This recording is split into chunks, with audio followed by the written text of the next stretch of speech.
शिव जी की भक्ति के लिए श्रावण मास महत्वपूर्ण है।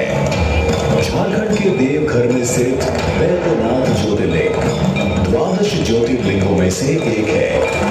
यह तीर्थ 51 शक्ति पीठों में से भी एक है। यहाँ पर शिव और शक्ति का एक साथ विराजमान होना इस तीर्थ को अधिक महत्वपूर्ण बनाता है। यह अर्धनारीश्वर का एक पवित्र स्थान है जो पुरुषों और महिलाओं की समानता को दर्शाता है।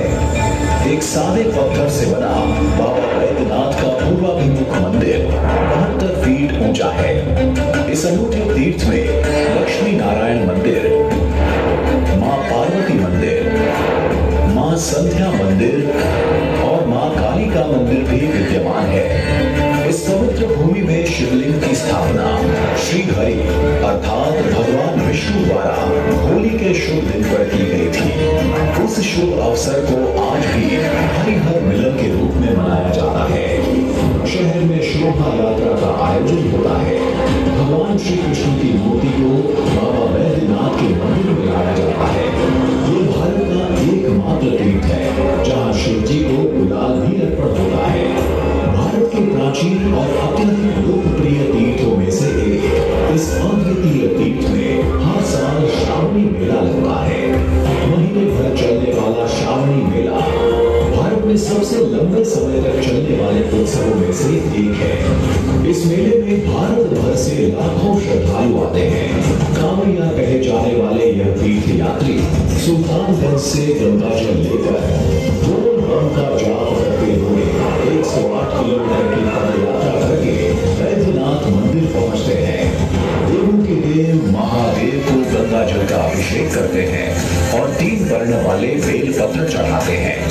इस पवित्र यात्रा को पूर्ण करने वाले को अश्वमेध यज्ञ का पुण्य मिलता है। झारखंड के देवघर के भाग्य में ऐसे बेजोड़ तीर्थ का निमित्त बना था लंका नरेश रावण।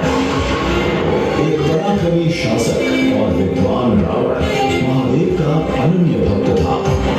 आध्यात्मिकता और शास्त्रों का ज्ञाता था, लेकिन अहंकारी और जिद्दी था।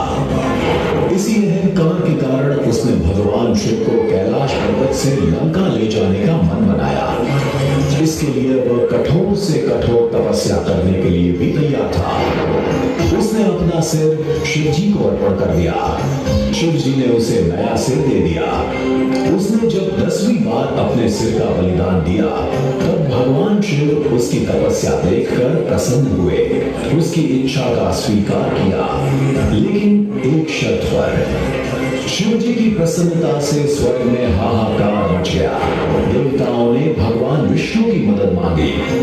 शिव जी की शर्त यह थी कि अगर शिवलिंग को रास्ते में कहीं जमीन पर रखा गया तो फिर वो वहां से शिवलिंग को नहीं ले जा सकता। शिव जी के वरदान से प्रसन्न रावण लंका की तरफ चलने लगा।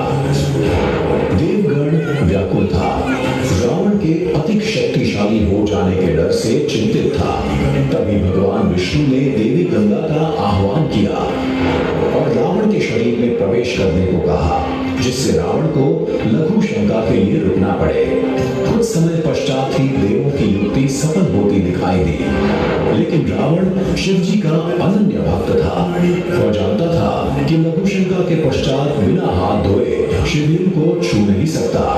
उसने मदद के लिए आसपास देखा तो उसे एक चरवाहा दिखाई दिया, जो चरवाहे के भेष में भगवान विष्णु थे। चरवाहा शिवलिंग को उठाए रखने के लिए सहमत हुआ। रावण शीघ्र ही लौट आने की बात करके निकल पड़ा। गंगा जी ने रावण के शरीर से बाहर निकलने में बहुत समय लिया। शिवलिंग को अधिक देर तक उठाए रखने में असमर्थ चरवाहे ने शिवलिंग को जमीन पर रख दिया। रावण ने लघु शंका के पश्चात हस्त प्रक्षालन के लिए पानी ढूंढा, लेकिन आसपास कहीं पानी नहीं था। उसने धरती से पानी निकालने के लिए जमीन पर प्रहार किया। यह जल स्रोत आज भी मौजूद है। हस्त प्रक्षालन के पश्चात लौटने पर रावण ने शिवलिंग को जमीन पर देखा तो वह गुस्से से लाल पीला हो गया। उसने शिवलिंग को उठाने के लिए अपनी पूरी ताकत लगा दी, मगर शिवलिंग को उठा ना सका। गुस्से में आग बबूला रावण ने शिवलिंग को जमीन में दबा दिया। रावण को कहां पता था कि वह जिस भूमि पर खड़ा है वह एक शक्तिपीठ है और कैसे रावण एक अद्वितीय तीर्थ का निमित्त बना। ऐसे बेजोड़ तीर्थ के प्रति अखंड श्रद्धा रखने वाले हर साल यहाँ आने वाले लाखों श्रद्धालुओं के हम आभारी हैं।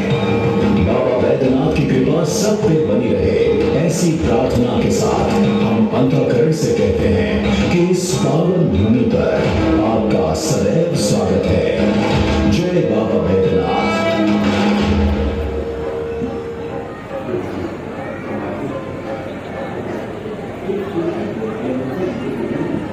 Thank you.